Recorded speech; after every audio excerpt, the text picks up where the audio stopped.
अलाउद्दीन खिलजी के उत्तराधिकारी और तुगलक वंश की स्थापना। अलाउद्दीन खिलजी के पश्चात मुबारक शाह खिलजी की उसका उत्तराधिकारी हुआ। उसने 1316 से 1320 के बीच शासन किया।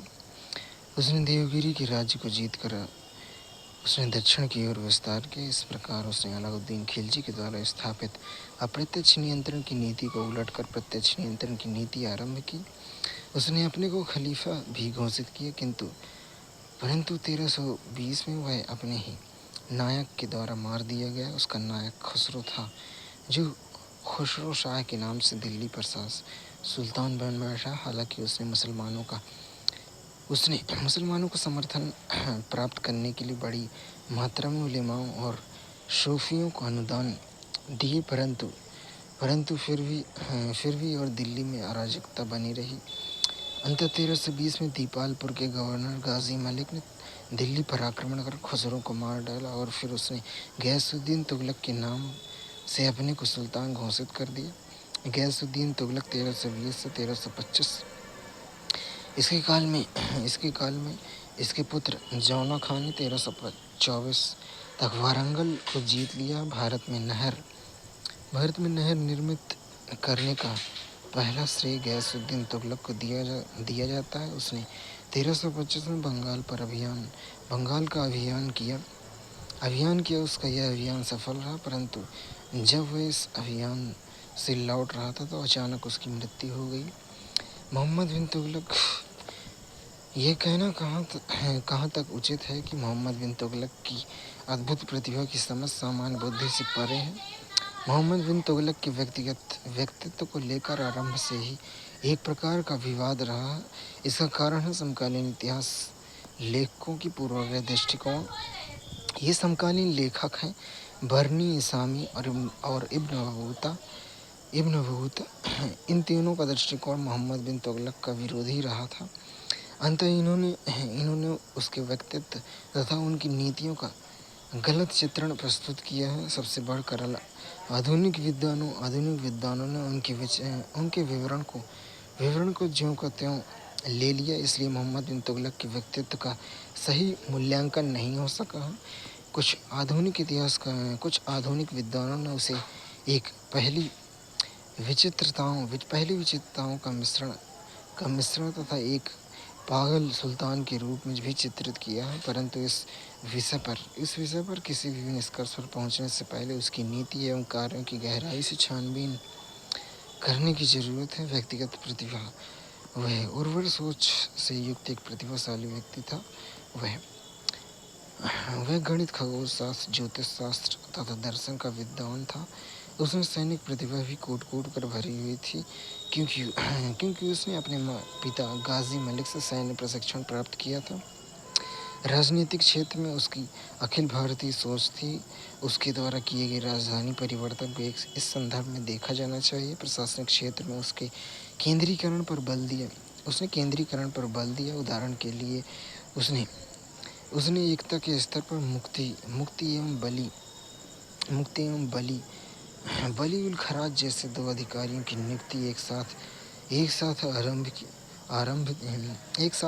थी। मोहम्मद बिन तुगलक ने अमीर वर्ग में न केवल विदेशियों को अपितु निम्न जाति के लोगों को भी शामिल करना आरंभ कर दिया। आर्थिक क्षेत्र में मोहम्मद बिन तुगलक प्रथम ऐसा सुल्तान था जिसने यह स्थापित करने का प्रयास किया कि राजकीय आमदनी में वृद्धि केवल भू राजस्व की वृद्धि के माध्यम से न करके उत्पादन में वृद्धि के द्वारा भी किया जाना चाहिए। उसके द्वारा आरंभ की गई द्वाब में खेती के संदर्भ में देखा जाना चाहिए। उसने फसलों की अदला बदली के माध्यम से उपज को बढ़ाने का प्रयास किया। उसने कृषि सहायता के लिए तकावी ऋण का प्रचलन आरंभ किया। मोहम्मद बिन तुगलक ने चांदी की कमी को देखते हुए सांकेतिक मुद्रा पद्धति को लागू किया। व्यापार को प्रोत्साहन देने के लिए उसने आयात कर में कटौती की। सामाजिक सांस्कृतिक क्षेत्र में मोहम्मद बिन तुगलक ने उदार धार्मिक नीति अपनाई। उदाहरण के लिए वह हिंदुओं के होली के त्यौहार में हिस्सा लेता था। वह प्रथम ऐसा सुल्तान था जिसने शेख मोइनुद्दीन चिश्ती के अजमेर दरगाह की यात्रा की थी। इतना ही नहीं, उसने माउंट आबू के जैन मंदिर के दर्शन भी किए थे। उसने उलेमा वर्ग को जनसामान्य के धरातल पर लाते हुए उन्हें न्यायिक व्यवस्था के अंतर्गत ला दिया। अर्थात मोहम्मद बिन तुगलक अपने दृष्टिकोण में तुर्क बुद्धिवादी था। सीमाओं में वह जल्दबाज और गरम मिजाज था। वह बहुत शीघ्रता से निर्णय लेता था। उसके अंतर्गत विभिन्न विभाग तेजी से योजना बनाते हुए उसका क्रियान्वयन पक्ष कमजोर था, इसलिए लगभग उसकी सभी योजनाएं विफल हो गईं। फिर इस विफलता के लिए केवल उसके अधिकारी उत्तरदायी नहीं थे, अपितु वह स्वयं भी उत्तरदायी था, क्योंकि उसे न तो अपनी प्रजा और न ही अपने अधिकारियों के मनोवैज्ञानिक समझ थी। इस प्रकार मोहम्मद बिन तुगलक की उपलब्धियों में एक बड़ा विरोधाभास झलकता है। एक तरफ उसकी सोच अत्यधिक उर्वर और बुद्धि अत्यधिक कुशाग्र थी, वहीं दूसरी तरफ उसका क्रियान्वयन पक्ष अत्यधिक कमजोर था। इसलिए उसकी योजनाएं धराशायी हो गईं और इससे प्रजा दुष्प्रभावित हुई। अंततः निष्कर्ष में हम कह सकते हैं कि मोहम्मद बिन तुगलक में बेहतर प्रतिभा होते हुए भी वह एक विफल शासक ठहरता है। मोहम्मद बिन तुगलक के अंतर्गत राजनीतिक नवीनीकरण, new orientation of state policy. Mohammad bin Tughlaq मध्यकालीन भारत के इतिहास में एक विवादास्पद व्यक्तित्व ठहरता है, और इसकी वजह है उसके द्वारा किए गए कार्यों की अपरंपरागत प्रकृति। उसके समय का सबसे महत्वपूर्ण इतिहासकार ज़ियाउद्दीन बरनी ने मोहम्मद बिन तुगलक की व्यक्तित्व के विविध पक्षों का उद्घाटन किया है। किंतु जैसा कि हमें ज्ञात होता है कि बरनी की राजनीतिक दृष्टि प्रतिक्रियावादी थी, और उसकी धार्मिक दृष्टि संकीर्ण थी। अंत उसने उन शासक के व्यक्तित्व उद्घाटन में निष्पक्षता नहीं बरती जो धार्मिक बातों में प्रगतिशील और राजनीतिक बातों में रेडिकल था। अंत मोहम्मद बिन तुगलक के व्यक्तित्व के मूल्यांकन में सावधानी से बरती जानी चाहिए। उसका व्यक्तित्व उसके विश्वास और कार्यों के पृथक करके नहीं समझा जा सकता है। मोहम्मद बिन तुगलक की नीतियों की नवीनता इस बात में निहित थी कि उसके राज्य को धर्मनिरपेक्ष रूप देने की कोशिश की। वह धार्मिक बातों में बहुत उदार और विवेकशील था, किंतु हम यहाँ भी देखते हैं कि उसके पूर्व अलाउद्दीन खिलजी ने भी धार्मिक नीतियों को राज्य की नीतियों से पृथक करने की कोशिश की थी। मोहम्मद बिन तुगलक के समय इन नीतियों को आगे बढ़ाया गया। अंतर धार्मिक नीतियों में मोहम्मद बिन तुगलक प्रगतिशील था। नवीनीकरण का दूसरा चरण उसके उन नीतियों में निहित था जिसके द्वारा उसने कुलीन वर्ग का आधार व्यापक बनाया। प्रारंभ में केवल कुलीन वर्ग में शामिल थे, गैर तुर्कों को प्रशासन से बाहर रखा गया था। अलाउद्दीन ने इन नीतियों को उलट दिया। उसने तुर्कों के अतिरिक्त गैर तुर्कों को भी कुलीन वर्ग में शामिल किया, और इस दृष्टि से देखा जाए तो अलाउद्दीन खिलजी ने मोहम्मद बिन तुगलक की नीतियों का आधार तैयार किया। मोहम्मद बिन तुगलक ने कुलीन वर्ग का आधार और भी व्यापक बना दिया। उसने गैर तुर्कों के अतिरिक्त भारतीय मुसलमानों एवं हिंदुओं को भी कुलीन वर्ग में शामिल किया। इस दृष्टि से भी हम देखते हैं कि अलाउद्दीन खिलजी मोहम्मद बिन तुगलक का पूर्वगामी था, और मोहम्मद बिन तुगलक ने खिलजियों की नीति को और भी आगे बढ़ाया। नवीनीकरण का एक पक्ष हमेशा साम्राज्यवादी नीतियों में झलकता है। मोहम्मद बिन तुगलक ने दक्कन के उन राज्यों के प्रति जिन्हें अलाउद्दीन खिलजी ने पराजित किया था, अपनी नीतियाँ परिवर्तित कर दी। अलाउद्दीन खिलजी ने उत्तर भारत के राज्यों को अपने अधीन कर लिया, किंतु दक्षिण के राज्यों पर उसने एकमात्र नाम मात्र की संप्रभुता स्थापित की। मोहम्मद बिन तुगलक ने दक्कन के राज्यों को प्रत्यक्ष साम्राज्य के अधीन कर लिया। इसके अतिरिक्त उसने बंगाल और उड़ीसा पर भी नियंत्रण स्थापित किया। अंततः मोहम्मद बिन तुगलक का साम्राज्य एक अखिल भारतीय साम्राज्य हो गया। इसी राजधानी परिवर्तन की घटना को तुगलक साम्राज्यवाद के संदर्भ में ही समझा जाना चाहिए। प्रशासनिक सिद्धांतों के संबंध में भी हमें इस प्रकार का नवीनीकरण देखने को मिलता है। मोहम्मद बिन तुगलक ने प्रशासनिक नीतियों में कई प्रकार के प्रयोग की, जैसे सांकेतिक मुद्रा, द्वार की खेती आदि। किंतु इस नवीनीकरण की सीमा यह थी कि मोहम्मद बिन तुगलक की अवधारणा किताबी अधिक और व्यवहारिक कम थी, इसलिए ये नीतियाँ असफल रही। मोहम्मद बिन तुगलक ने बहुत बातों में पुराने दिल्ली सुल्तानों का भी अनुकरण किया, अर्थात वह परंपरागत ढांचे को बनाए रखा और जो भी सुधार उसने किए वे मात्र ऊपरी सुधार थे। उसके नवीनीकरण की सीमा यह थी कि वह यह समझने में असफल रहा कि किसी भी शासक की सफलता सामान्य जनता के स्वैच्छिक समर्थन पर निर्भर करती है। प्रशासनिक नीतियों में भी मोहम्मद बिन तुगलक ने प्रारंभ में सुल्तानों का ही अनुकरण किया, अर्थात उसने प्रशासन में गैर मुसलमानों एवं भारतीय मुसलमानों की भागीदारी बढ़ाई। किंतु यह नीति अलाउद्दीन खिलजी के द्वारा ही प्रारंभ की जा चुकी थी। वस्तु कोई भी शासक जो एक व्यापक साम्राज्य की व्यवस्था का लक्ष्य रखता है, उसी प्रकार कदम उठाता है, क्योंकि साम्राज्यवादी विस्तार से पूर्व प्रशासन का आधार व्यापक करना आवश्यक होता है। अंत हमें यह कह सकते हैं कि मोहम्मद बिन तुगलक की नीतियों की नवीन स्थिति असफल रही, क्योंकि उसने भारत में मुस्लिम प्रशासन के लिए एक सुस्पष्ट राजत्व का सिद्धांत प्रस्तुत न कर सका। उसके सिद्धांतों में खामियां बनी रही। आगे उसकी भरपाई अकबर के द्वारा हुई। अपने राज्यकाल के अंतिम दिनों में जब उसके विरुद्ध बहुत सारे विद्रोह हुए, तो उसने मिस्र के खलीफा से शासन करने की सनद प्राप्त की।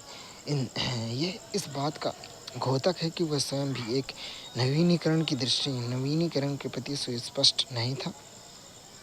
मोहम्मद बिन तुगलक की राजत्व की राजनीति को धर्म से पृथक करने की जो प्रक्रिया अलाउद्दीन खिलजी ने आरंभ की थी, मोहम्मद बिन तुगलक ने उसे आगे बढ़ाया। वह अपने दृष्टिकोण में तुर्क बुद्धिवादी था। उसने नवीन नीति का अनुकरण करते हुए उलेमा वर्ग को जनसामान्य के धरातल पर ला खड़ा किया। उसका दृष्टिकोण अखिल भारतीय था। उसने एक अखिल भारतीय साम्राज्य का निर्माण किया। उसके द्वारा राजधानी परिवर्तन को भी इस संदर्भ में देखा जा सकता है। उसने न केवल अमीर वर्ग के आधार का विस्तार किया, वरन हिंदुओं तथा विदेशियों को भी अमीर वर्ग में शामिल किया। उसने राजकीय नियुक्तियों में प्रतिभा को आधार बनाया। मोहम्मद बिन तुगलक ने अपने राजत्व के केंद्रीकरण के तत्वों पर विशेष बल दिया तथा सुल्तान के कार्यों का दायित्व का विस्तार किया। उसके अंतर्गत राज्य का दायित्व केवल राजस्व का संग्रह नहीं, वरन उत्पादन को बढ़ाना भी था। दक्कन नीति, अलाउद्दीन और मोहम्मद बिन तुगलक। आयंगर और के.एस. लाल का मत है कि अलाउद्दीन खिलजी का दक्षिण अभियान महमूद गजनी के उत्तर भारत के आक्रमण से समांतर रखता है, क्योंकि दोनों का उद्देश्य धन की लूट था। अलाउद्दीन खिलजी ने दक्षिण के संबंध में एक सोची समझी नीति लागू की। उसका उद्देश्य दक्कन के राज्यों के नाम मात्र की संप्रभुता स्थापित करना था। साथ ही उन राज्यों में वार्षिक उपहार प्राप्त करना था। उसने उन राज्यों पर प्रत्यक्ष नियंत्रण नहीं स्थापित किया, क्योंकि वह जानता था कि भौगोलिक दूरी और उत्तम संचार एवं यातायात व्यवस्था के अभाव में यह कार्य बड़ी मुश्किल होगा। अलाउद्दीन खिलजी की इस नीति का एक महत्वपूर्ण लाभ यह हुआ कि उसने दक्षिण राज्यों के बिना प्रशासनिक खर्च वहन की निरंतर आर्थिक लाभ प्राप्त करता रहा। अगर एक दृष्टि से देखा जाए तो मोहम्मद बिन तुगलक की दक्षिण नीति अलाउद्दीन खिलजी की दक्षिणी नीति की ही तार्किक परिणति थी, किंतु दोनों में स्पष्ट अंतर है। मोहम्मद बिन तुगलक ने दक्कन में राज्यों पर प्रत्यक्ष नियंत्रण स्थापित कर लिया। हालांकि इस नीति की शुरुआत उससे पहले ही हो चुकी थी। अलाउद्दीन खिलजी के शासन के अंतिम काल में अलाउद्दीन खिलजी ने स्वयं ही इस नीति को उलट दिया था, जब उसने रामचंद्र देव के पुत्र सिंघन देव को पराजित कर देवगिरी पर प्रत्यक्ष नियंत्रण कायम कर लिया था। किंतु पुनः रामचंद्र देव के एक दूसरे उत्तराधिकारी से समझौता करके देवगिरी को वापस कर दिया गया। परंतु अलाउद्दीन खिलजी के उत्तराधिकारी मुबारक शाह ने देवगिरी पर पुनः नियंत्रण स्थापित कर लिया। फिर मोहम्मद बिन तुगलक के दक्षिण के हिंदू राज्यों को पराजित करके दिल्ली सल्तनत का साम्राज्य दूर दक्षिण तक ले गया। किंतु इसका स्वाभाविक परिणाम था सल्तनत का प्रशासनिक एवं सैनिक उत्तरदायित्व बहुत बढ़ गया। इसका इतना ही कि राजधानी दिल्ली से दौलताबाद ले जानी पड़ी। फिर मोहम्मद बिन तुगलक के शासन के उत्तरार्ध में बहुत सारे विद्रोह हुए और विजयनगर, बहमनी, वारंगल की राज स्वतंत्र हो गए। मोहम्मद बिन तुगलक के पास कुछ मूलभूत साधन नहीं थे जो अलाउद्दीन खिलजी के पास थे।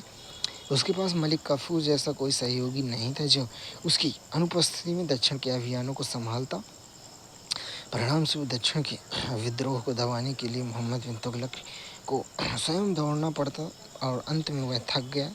दूसरे मोहम्मद बिन तुगलक से भूल यह है कि उसने दक्षिण के मुस्लिम शासन के लिए सामाजिक आधार नहीं तैयार किया। अर्थात सामाजिक आधार से तात्पर्य है कि हिंदुओं के साथ सौहार्दपूर्ण संबंध कायम करना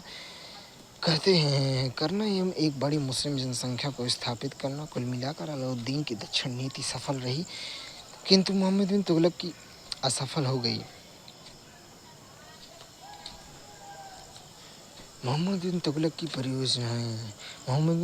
परियोजनाएं उसके व्यक्तित्व की मूलभूत विसंगति को उजागर करती हैं।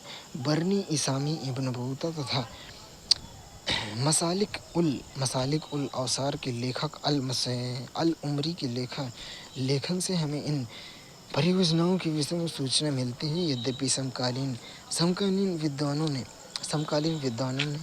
विद्वानों ने मोहम्मद बिन तुगलक की परियोजनाओं तथा उसके उद्देश्य को तोड़ मरोड़ कर प्रस्तुत किया, किंतु विश्लेषण करने पर हमें यह ज्ञात होता है कि भले ही उसका क्रियान्वयन पक्ष जितना भी बुरा रहा हो, किंतु वह अपनी सोच में प्रगतिशील था। बरनी उसकी 5 परियोजनाओं का जिक्र करता है। यद्यपि परियोजनाओं के क्रम तथा तिथियों के विषय में वह स्पष्ट नहीं। उसकी पहली महत्वपूर्ण परियोजना थी राजधानी परिवर्तन। उसकी राजधानी परिवर्तन को तुगलक साम्राज्यवाद के संदर्भ में भी समझा जाना चाहिए। यद्यपि इब्न बतूता तथा इसामी जैसे लेखकों ने इसके उद्देश्य की एक बड़ी ही पूर्वग्रहपूर्ण व्याख्या प्रस्तुत की है। वस्तुतः मोहम्मद बिन तुगलक के अंतर्गत साम्राज्य का स्वरूप अखिल भारतीय हो गया था, अर्थात सुदूर दक्षिण तक इसका साम्राज्य का संचालन कठिन था। यही वजह है कि 2 राजधानियों की संभावना को ही पूरी तरह अस्वीकार नहीं किया जा सकता है। दूसरे शब्दों में मोहम्मद बिन तुगलक ने दक्षिण राज्यों पर बेहतर नियंत्रण के लिए देवगिरी को अपनी राजधानी बनाई। वस्तुतः सागर के गवर्नर गुरसाप के विद्रोह के समय ही उसने इस बात को महसूस किया कि दक्षिण में सल्तनत का एक आधार तैयार होना आवश्यक है। दूसरी राजधानी परिवर्तन के पीछे कुछ अन्य कारणों को भी तलाशा जा सकता है। उदाहरण के लिए उत्तर भारत का पर्याप्त आर्थिक दोहन हो चुका था। अब दक्षिण भारत के आर्थिक स्रोतों के दोहन की जरूरत थी। दूसरी, निरंतर मंगोल आक्रमण के कारण दिल्ली असुरक्षित प्रतीत हो रही थी। अंततः एक अधिक सुरक्षित राजधानी की खोज में भी मोहम्मद बिन तुगलक देवगिरी की ओर गया। फिर ऐसा भी मानने का कोई कारण नहीं है कि दिल्ली से देवगिरी की ओर जाने वाले काफिले को रास्ते में अत्यधिक कठिनाई का सामना करना पड़ा, क्योंकि मोहम्मद बिन तुगलक ने उसकी सुविधाओं के लिए पूरा बंदोबस्त किया था। उत्तर से दक्षिण की ओर जाने वाले मार्ग का निर्माण किया गया, रास्ते में छायादार वृक्ष लगाए गए, जलाशय एवं सराय की व्यवस्था की गई। यह काफिला 2 चरणों में देवगिरी पहुंचा। देवगिरी में भी उसने ठहरने का उचित प्रबंधन किया। उचित ढंग से घर एवं गलियां बनाई गई। उसी प्रकार बरनी का यह कथन भी राजधानी परिवर्तन के परिणाम स्वरूप दिल्ली में अब केवल कुत्ते और बिल्लियां घूमती थीं अत्यधिक पूर्वाग्रह प्रतीत होता है।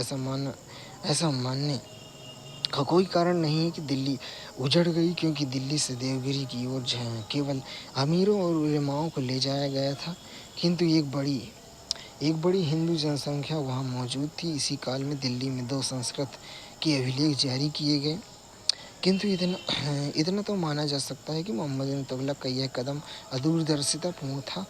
शाही पड़ाव को दिल्ली से देवगिरी आ जाने के कारण दिल्ली और भी असुरक्षित हो गई थी। दूसरी तरफ उसके इस कदम ने अमीरों एवं उलेमाओं की ओर उलेमाओं के बीच गहरे असंतोष को जन्म दिया, क्योंकि एक लंबे काल तक दिल्ली में रहते हुए उनका दिल्ली से गहरा लगाव था। अंततः जब उन्हें दिल्ली से देवगिरी की ओर विस्थापित किया गया तो उन्हें ऐसा प्रतीत हुआ कि मानो उनकी अपनी जड़ से काट दिया गया हो। फिर जब दक्षिण राज्यों में सल्तनत के विरुद्ध विद्रोह कर स्वतंत्रता हासिल कर ली गई, तो वैसे भी राजधानी के रूप में देवगिरी का औचित्य समाप्त हो गया। अंत मोहम्मद बिन तुगलक ने अमीरों और उलमाओं को लौट कर वापस आ जाने का आदेश दिया। अगर हम इस संपूर्ण योजना पर दृष्टिपात करते हैं तो इसका एक ही सकारात्मक पक्ष हमारे सामने आता है, वह है दक्षिण में इस्लामी संस्कृति के प्रसार। किंतु इसका लाभ आगे बहमानी साम्राज्य को मिला, ना कि दिल्ली सल्तनत को। मोहम्मद बिन तुगलक का एक विलक्षण प्रयोग था सांकेतिक मुद्रा का प्रयोग। सांकेतिक मुद्रा इसके प्रयोग के तहत चांदी के सिक्कों की जगह कांसे अथवा तांबे के सिक्के जारी किए गए। उस काल में यह एक अभिनव प्रयोग था, क्योंकि उस काल में सिक्कों के निर्माण उसके धात्विक मूल्य तथा मौद्रिक मूल्य के बीच समानता रखी जाती थी। किंतु सांकेतिक मुद्रा के तहत मुद्रा का धात्विक मूल्य उसके मौद्रिक मूल्य से बहुत कम हो गया। अब नकली मुद्रा को बाजार में जारी किए जाने की संभावना बहुत बढ़ गई। भारत में यह प्रथम प्रयोग था तथा यह युग से आगे की योजना थी। किंतु भारत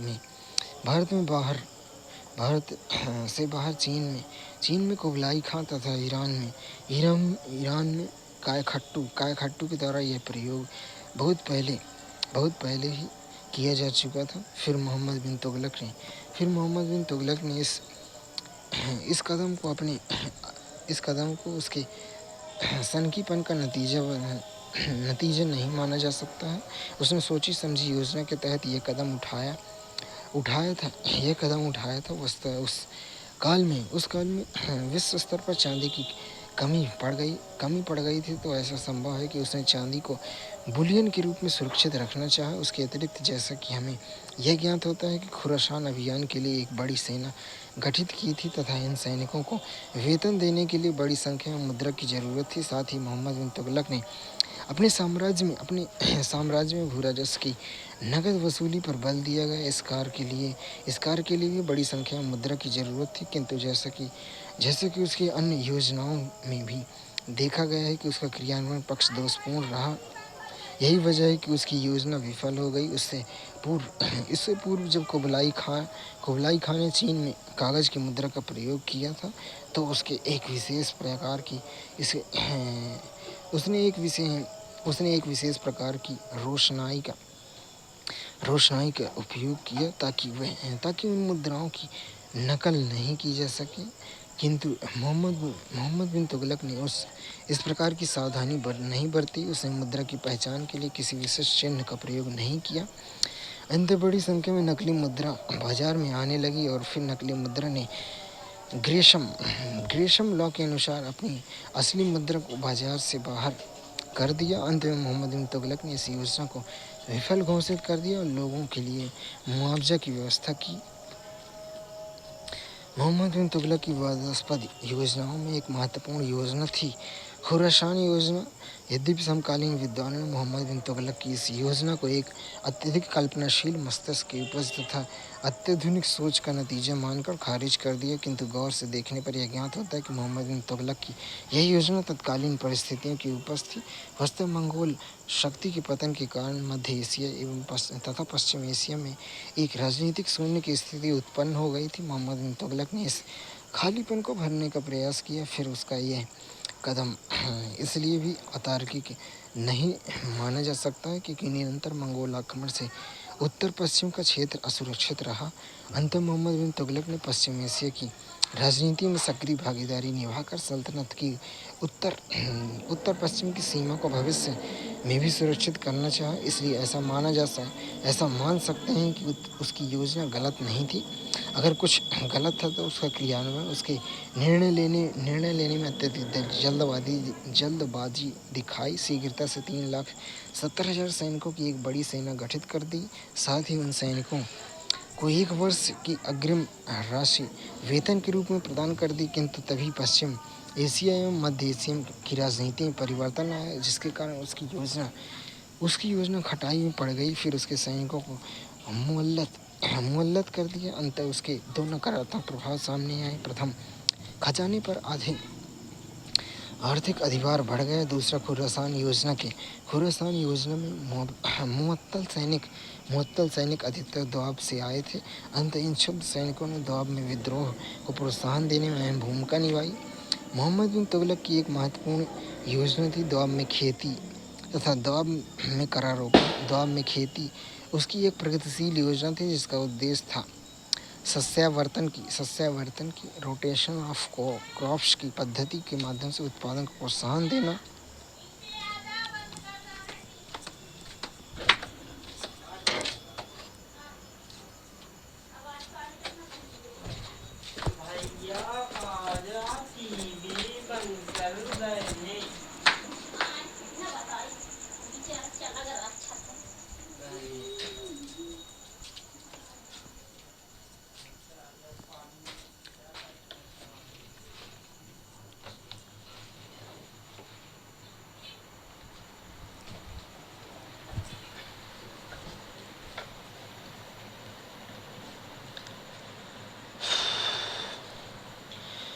मोहम्मद बिन तुगलक की एक महत्वपूर्ण योजना थी दोआब में खेती तथा दोआब में करारोपण। दोआब में खेती उसकी एक प्रगतिशील योजना थी, जिसका उद्देश्य था सस्यावर्तन की रोटेशन ऑफ क्रॉप्स की पद्धति के माध्यम से उत्पादन को प्रोत्साहन देना। यह खेती एक वैज्ञानिक तरीका था तथा मध्यकालीन भारत में एक महत्वपूर्ण प्रयोग था। इसका प्रयोग का महत्व इस बात में भी है कि मोहम्मद बिन तुगलक प्रथम ऐसा सुल्तान था जिसने राजकीय आमदनी में वृद्धि के लिए केवल भू राजस्व की वृद्धि पर बल नहीं दिया, वरन उसने राज्य के द्वारा कृषि उत्पादन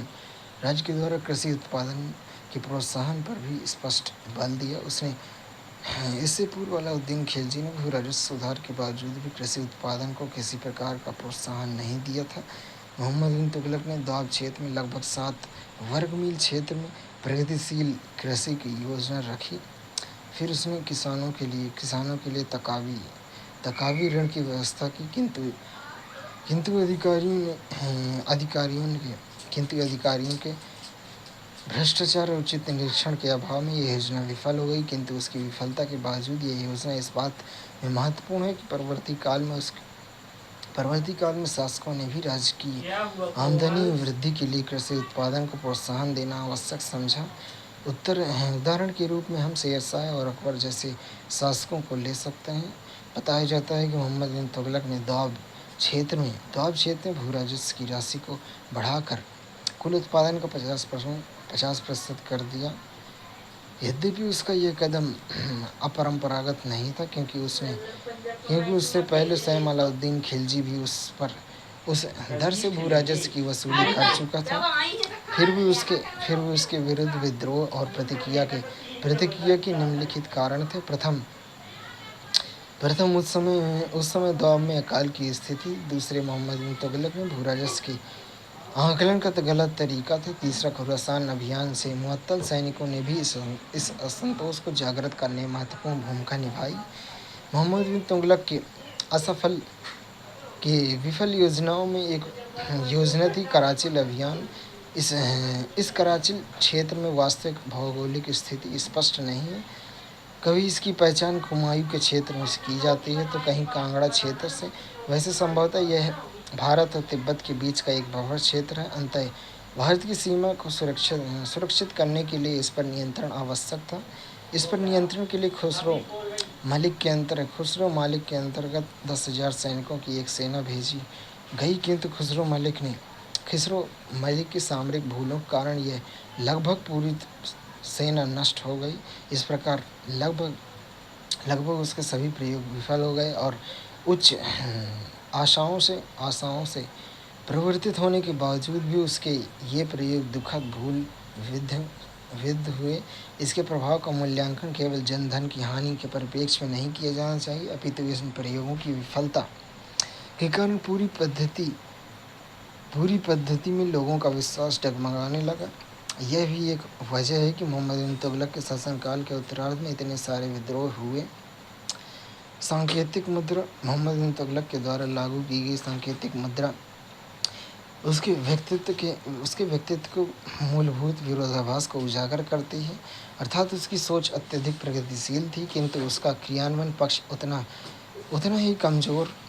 यही वजह है कि उसकी योजना विफल हो गई। किसी भी मुद्रा के दो मूल्य होते हैं, धात्विक मूल्य तथा मौद्रिक मूल्य। सांकेतिक मुद्रा से तात्पर्य कोई मुद्रा के मौद्रिक मूल्य का उसके धात्विक मूल्य से अधिक होना। मोहम्मद बिन तुगलक ने सांकेतिक मुद्रा के रूप में चांदी के टंके की जगह तांबे अथवा कांसे की मुद्रा जारी की। वर्तमान शोध से यह स्थापित कर दिया कि यह कदम प्रगतिशील था, क्योंकि विश्व स्तर पर चांदी की कमी हो रही थी। साथ ही खुरासान अभियान से सैनिकों को वेतन देने और तथा भू राजस्व की नगदी वसूली के लिए भी बड़ी मात्रा में मुद्राओं की जरूरत थी। फिर यह विश्व में पहला प्रयोग नहीं था। इससे पूर्व चीन के शासक कुबलाई खां तथा ईरान के शासक कायखतू के द्वारा यह प्रयोग किया जा चुका था, किंतु मोहम्मद बिन तुगलक की एक बड़ी भूल थी। सांकेतिक मुद्रा की नकल रोके जाने के लिए आवश्यक उपाय नहीं किया जाना। इसके कारण बड़े पैमाने पर बाजार में सांकेतिक मुद्रा की नकल आरंभ हो गई। फिर जैसा कि ग्रेशम लॉ कहता है कि बुरी मुद्रा बाजार में अच्छी मुद्रा को बाहर कर देती, उसी प्रकार इस काल में बाजार नकदी मुद्रा से भर गया। अंत में मोहम्मद बिन तुगलक ने इस योजना को वापस ले लिया। इस प्रकार सांकेतिक मुद्रा एक अच्छे उद्देश्य से परिचालित होकर भी एक दुखद भूल का परिणाम सिद्ध हुई। मोहम्मद बिन तुगलक अद्भुत प्रतिभा से धनी व्यक्तित्व था। वह दिल्ली सुल्तानों में अतुलनीय था। सोच के स्तर पर अत्यधिक प्रगतिशील और अत्यधिक प्रतिभाशाली, किंतु एक शासक के रूप में उसकी तमाम प्रतिभा निरर्थक हो गई, क्योंकि उसका क्रियान्वयन पक्ष कमजोर था तथा उसमें व्यवहारिक बुद्धि की कमी थी। इसलिए इसकी लगभग सभी योजनाएं विफल हो गई। वह इतिहास में एक विफल शासक के रूप में स्थापित हो गया। इस प्रकार मोहम्मद बिन तुगलक के व्यक्तित्व में एक बड़ा विरोधाभास नजर आता है, और वह विरोधाभास अद्भुत प्रतिभा से धन्य व्यक्तित्व का विफल क्रियान्वयन।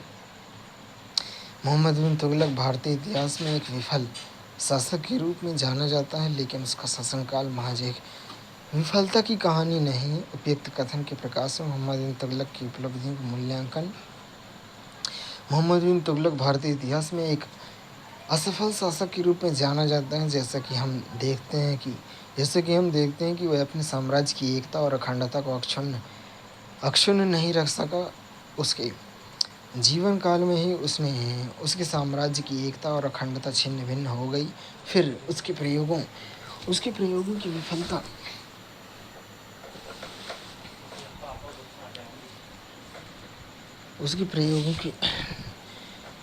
उसकी प्रयोगी विफलता में उभरा वर्ग उलेमा वर्ग एवं जनसामान्य के बीच एक प्रतिक्रिया उत्पन्न की, जिसका सामना उसके उत्तराधिकारी फिरोज शाह तुगलक को करना पड़ा। फिर भी मोहम्मद बिन तुगलक का काल महज असफलता की कहानी नहीं, बल्कि कई बातों में यह काल नवीन संभावनाओं से परिपूर्ण दिखता है। अखिल भारतीय साम्राज्य की स्थापना तथा उत्तर दक्षिण के बीच बेहतर सांस्कृतिक एकीकरण, प्रशासनिक केंद्रीकरण। प्रथम ऐसा शासक जिसने उत्पादन वृद्धि के माध्यम से राजकीय आमदनी वृद्धि का प्रयास आगे शेरशाह और अकबर ने ऐसा ही किया। नीति में धर्म पृथक्करण आगे अकबर के समय भी हुआ। समन्वित संस्कृति के प्रोत्साहन आगे अकबर के काल में भी हुआ। स्थापत्य में मेहराबी शैली तथा सैतीरी शैली के बीच बेहतर समन्वय। मोहम्मद बिन तुगलक के काल में स्थापत्य में चतुष्कोणीय मेहराब का निर्माण जिसका विकास आगे अकबर द्वारा निर्मित फतेहपुर में के स्थापत्य में हुआ। मोहम्मद बिन तुगलक का दृष्टिकोण केवल अपने महाद्वीप में उलझा नहीं था, वरन उसने पश्चिम एशिया और मध्य एशिया की गतिविधियों पर पूरी नज़र थी।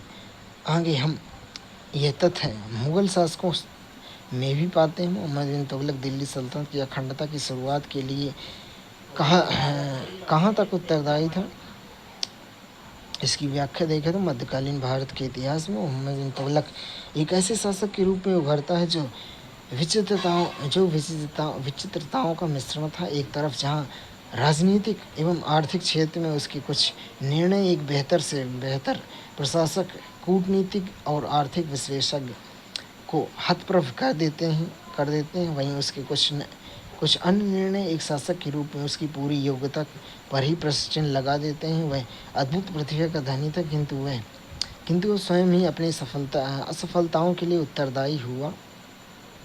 यद्यपि दिल्ली सल्तनत के पतन के लिए अनेक कारण उत्तरदायी रहे तथा इसके विघटन की प्रक्रिया भी दीर्घिवृत रही, किंतु ऐसा मानना कठिन नहीं है कि मोहम्मद बिन तुगलक की कुछ भूलों ने साम्राज्य की नींव को आरंभ से ही हिला दिया था। उसने सुदूर दक्षिण तक साम्राज्य का प्रसार किया, किंतु अलाउद्दीन खिलजी की नीति को उलटकर प्रत्यक्ष नियंत्रण की नीति को लागू करना साम्राज्य के लिए घातक सिद्ध हुआ। उसने प्रशासन के अति केंद्रीकरण पर बल दिया तथा अमीरों के विशेषाधिकारों पर चोट की। उसने अमीरों में एक प्रकार की प्रतिक्रिया हुई और फिर इन अमीरों ने मोहम्मद बिन तुगलक के विरुद्ध विद्रोह आरंभ कर दिया। मोहम्मद बिन तुगलक द्वारा किए गए महत्वपूर्ण प्रयोगों की विफलता में राजधानी परिवर्तन, खुरासान अभियान, सांकेतिक मुद्रा प्रयोग के कारण भी साम्राज्य की प्रतिष्ठा को धक्का लगा तथा उसके द्वारा लोगों में असंतोष हुआ। उसी प्रकार उसकी कूटनीति के कारण भी दौब में किसान विक्षुब्ध हो गए। मोहम्मद बिन तुगलक ने उलेमाओं के साथ अपने संबंध में भी संतुलन की नीति को छोड़ दिया। यह संतुलन की नीति अलाउद्दीन खिलजी ने आरंभ की थी जब उसने राजनीति उलेमाओं के हस्तक्षेप पर पाबंदी लगाई, किंतु सामाजिक सांस्कृतिक क्षेत्र में उलेमाओं के विशेषाधिकारों को बने रहने दिया। परंतु मोहम्मद बिन तुगलक ने उसके विशेषाधिकार पर चोट की तथा उलेमा वर्ग को भी न्याय की परिधि में ला खड़ा किया। अंत उसकी नीति के विरुद्ध उलेमाओं में असंतोष हुआ। मोहम्मद बिन तुगलक की विफल योजना के कारण अर्थव्यवस्था पर अधिभार बढ़ गया तथा उसके काल में अर्थव्यवस्था लगभग चरमरा गई। जैसे कि हम जानते हैं कि अलाउद्दीन खिलजी ने एक बड़ी सेना संगठित की, किंतु यह विभिन्न सैनिक अभियानों के माध्यम से संसाधन प्राप्त करता रहा, परंतु मोहम्मद बिन तुगलक ने सैन्य खर्चे को पूरा करने के लिए अतिरिक्त संसाधन प्राप्त करने का प्रयास नहीं किया, वरन साम्राज्य के खर्च में वृद्धि कर अर्थव्यवस्था पर अधिभार को और भी बढ़ा दिया। आगे उसकी इस विरासत का सामना फिरोज शाह तुगलक को करना पड़ा, किंतु चूंकि फिरोज शाह तुगलक में दूरदर्शिता की कमी थी, अंततः उसने भी अपनी कुछ नीतिगत भूलों के कारण विघटन की प्रक्रिया को रोकने के बजाय और तीव्र कर दिया। इस प्रकार हम देखते हैं कि अद्भुत प्रतिभा के धनी होने के बावजूद भी वह मोहम्मद बिन तुगलक ही था जिसने दिल्ली सल्तनत के पतन का रास्ता अपनाने में ही तैयार किया।